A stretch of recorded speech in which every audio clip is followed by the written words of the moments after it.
Welcome back to Financial Advice Daily, where you can sign up for a new credit card Yeah, so if this you're. one kind of squeaked out today, huh?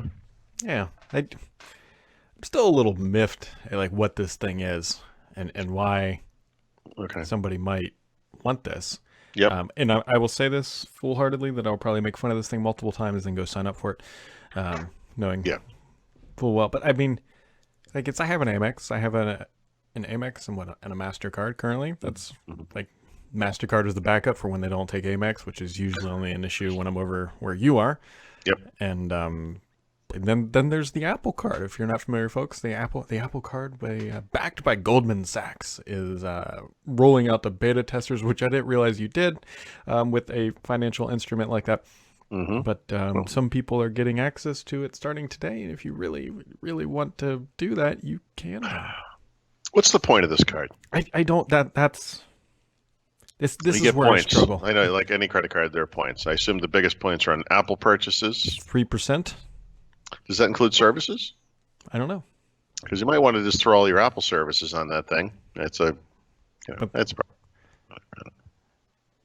but then it's like 3% on that if you Mhm. use Apple Pay, 2% if you actually use the old-fashioned Yeah. swipey dipey or dipping as they call it when you put it in dipping, like you do I with don't your. like that term, by the No, way. when they But when they say that, I think of a chip into queso. yeah, it's not dipping.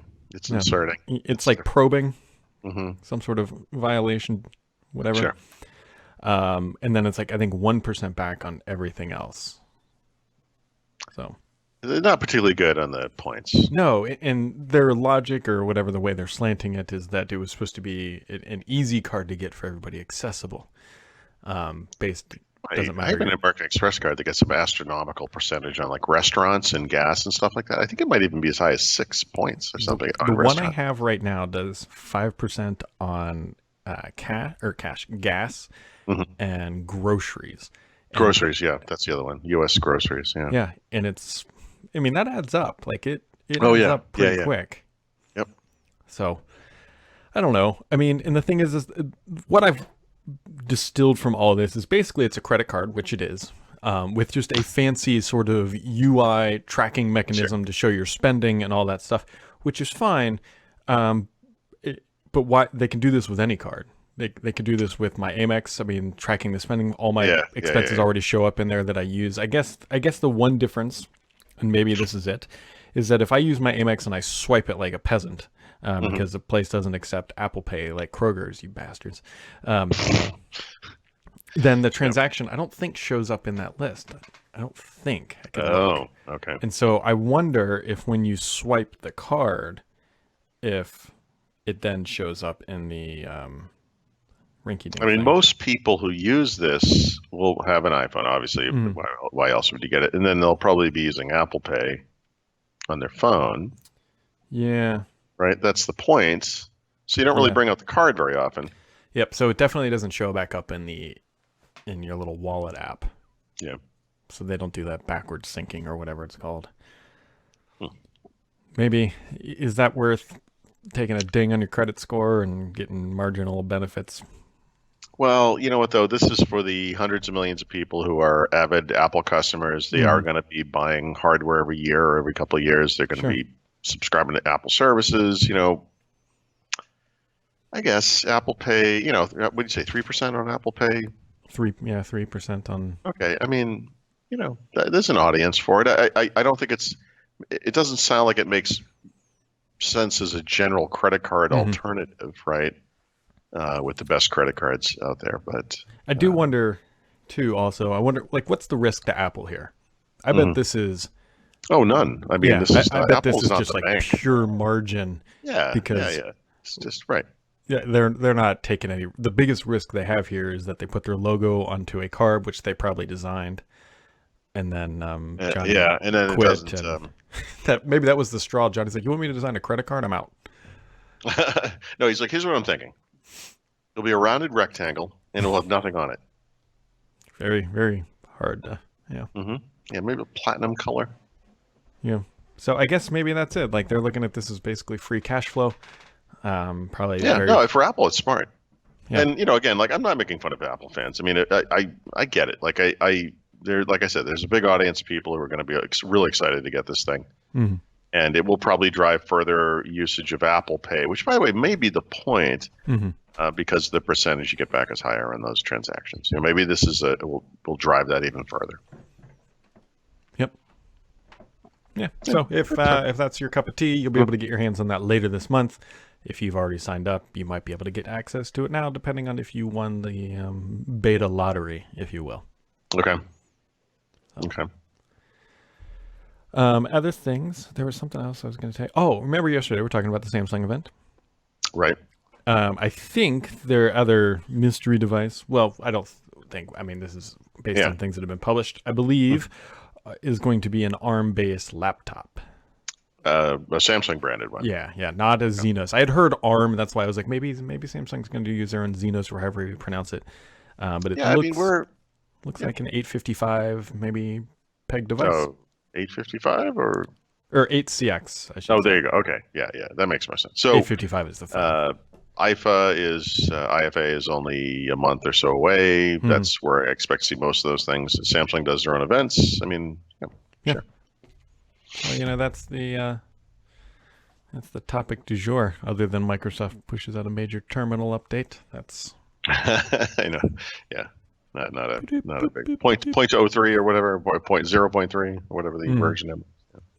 Yeah, I mean, just they're making progress with. At least they got tabs in there. I mean, that's No, honestly, it's awesome. I mean, it's a really nice app. That's all. I don't have anything bad to say about it. It's nice. Yeah, well, that's odd. Noted in the books of history, Paul had nothing bad to say about a Microsoft. Not a UWP app, also a compliment. Yeah. MSDN magazine, not so complimentary lately.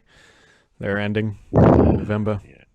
I'm in a way surprised they still make a print magazine, honestly. Given Who's subscribing to this? I don't know. MVPs, pretty much. Is that how you get on the list to be an MVP? You have to be subscribed. Probably, yeah, that's right. Oh, they subscribe to MSDN magazine. Let's give them, I don't know, Windows. Yeah, I don't know. Is there an MVP for Cortana? That would be. Oh, wait, by the way, there. Of course there. There is. There is. We should meet with those people. What do you do exactly? How are you supporting Cortana out in the world? I want to hear about this. Yeah, see, what are you evangelizing today? That it's its own app? I don't know. I'd like to sell you on an Invoke speaker. It's the hot new thing. You can find it at your local doorstop store because they do. It is a good speaker. I actually moved mine into my garage, or one of them, I should say, and then I used it when I was outside. Just nice little Bluetooth speaker, since Sonos is head up their butt and won't make one. Although, which, by the way, I am tempted by the IKEA speakers. We'll see how these. Do you know what those are priced at? Have you seen prices for those? $100, so about $50 less than an actual Sonos speaker. Yeah. So, all right. I mean, like the little ones, you throw them on a shelf or something. I mean, yeah, like little. I'm curious about the sound quality. That would be kind of a. Yeah. But in tandem with other things, it just is part of like a whole house audio. You just want to fill a little bit of space with, as part of something bigger. Also for apartment dwellers, obviously, if you're in a small space. And then combining it with a lamp, as weird as that may be, it's kind of nice. But it's like a minimalist kind of apartment vibe to it. Yeah, especially if you don't have much space and you don't want to take up. You get your BOGO offer right there. You get a lamp, you get a speaker. Yeah. What is that? It's very European. Like, what would you call it? A splamp?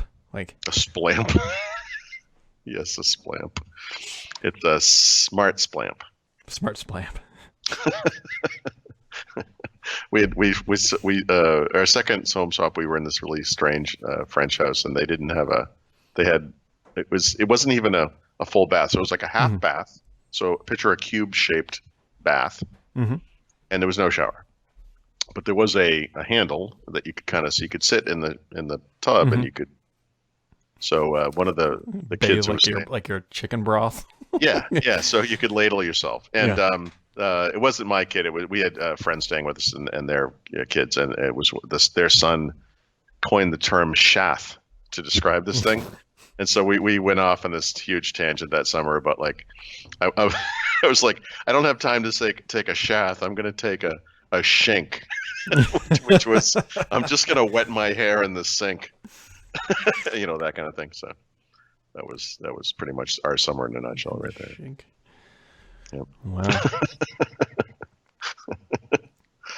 Uh, There's no basement where this podcast won't go. Yep.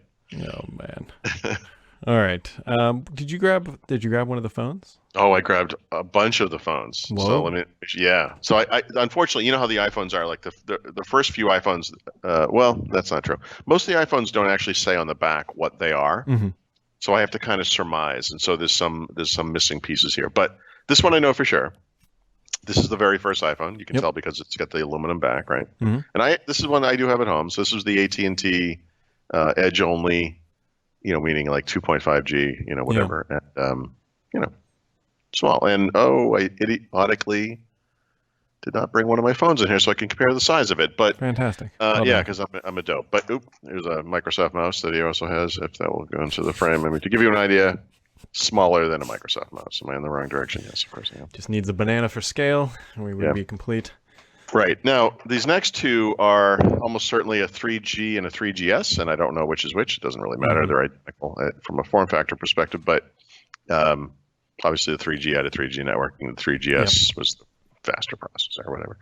So the next few are a little bit confusing. So we're still on the types of phones that have the old style button, the home button, the mechanical button. And these are almost certainly an iPhone 4 and an iPhone 4S, right? And so they're still small. There's the 3.5-inch screen, but it's got that kind of iconic. I will say, that's my favorite designed iPhone right there. Yeah, it's a little hardy to hold, but it's whatever. And then I'll hold this up for size reference. At some point, of course, they went with the taller device. Mm-hmm. I want to say that was the iPhone 5S. When they did that? I think it's iPhone 5. I think the 5 was the first. Okay. That would actually make more sense because otherwise there would be a gap here. So it's 4S, I guess 5, the tall one, slightly taller one, and then a 5S. And I don't know which is which, but there's a white one and a black one in there. I don't know if you can even see those. I'm just holding them up for myself, apparently. Did they make a 5S? Yeah, they did. Yeah, and it was a 5C, remember that year. That's what I'm thinking of, yep. And that was the color one with the plastic. He doesn't have one of those. He does have a 6. I didn't bring it over. It's all smashed up. And then, of course, that was the different design as well. But I thought for you Microsoft folks in the audience who don't appreciate all the iPhones, I will say he also has a Zoom. Wait, it's hard to see. Is that the brown one or black one? No, it's the black one. This is the one I had. And I don't know if you can kind of catch it. Yeah, you can see that? There was a blue. See the blue on the side? But the light would go through the corners. There was a word for this kind of processing where they kind of, it almost encased it in lucite. Is kind of the effect, but it caused light to. I'm just again doing this for myself. Refraction of it or whatever. Yeah, it was kind of a neat. You can kind of see the light a little bit. Yeah, it's up there at the top. Yeah. This is the original Zune. Wow. Look how thick it is too. I mean, not that this is fair. These are from different years, but like the iPhone. Well, yeah, because that Zune probably had a spinning hard drive in it. Yeah, right. Okay, so to be fair, maybe this is but even still, like compared to the original iPhone, even that is much thinner, although it's pretty bulky by today's standards. But it just feels like such a solid device, and it almost has, it's not polycarbonate, but it almost has that polycarbonate kind of vibe to it, which I like. Yep, I always loved the UI of the Zune. That was always my favorite part of it. And that was the thing, when we found out they were making a new phone system, and we knew it was like the guys from the Zune, it's going to be like the Zune UI, and we're thinking, like, this is going to be really cool. Yep. And it wasn't really like that, although obviously there were some, because the Zune UI was text-based, but it had a nice scrolling. Yeah, scrolling and yeah. It was nice. It was nice. It was nice. I have no idea what today is. It feels like it's Thursday, but that is not the case. Today I was out today in the world, and someone said, "Hey, do you have a podcast today?" And I said, "Yeah, I just have to. Yeah, I have the one with Brad at 11 our time." And then Stephanie says, "Don't you have to do the other one too?" I'm like, "Wait, what day is today?" I'm like, "Oh my god!" Like, that's the best part of traveling, though, is when you legitimately have no idea what day of the week it is. Yeah. I should probably remember because I do have to fly home one day this week. That would be. Yeah, that'll be good to remember. Thursday. Because they will take off without you. I can tell you that from experience. Yeah. They don't care about you or your feelings. All right, you got anything else for today, Mr. Paul? Actually, just one quick thing I will point out. I am about 10 minutes away from completely updating the Windows 10 field guide for version Oh, 1903. nice. Yeah, so sometime today I will upload the final chapter of the existing content, right? And so this book, it will be 100% up to date for 1903. Like every single screenshot in the book has been retaken. Oh, wow.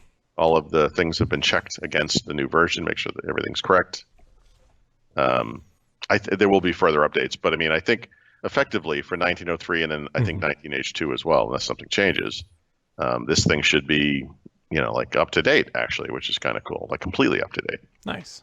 Yeah, that's cool. And then you can spend about 4 hours updating for 19H2, and then you'll be done. I'm hoping it wouldn't even be that long. I might even enroll my machine in the 198 in the slow ring just to go see. But yeah, so that's kind of cool. That will happen today. Fun. That's all. Cool.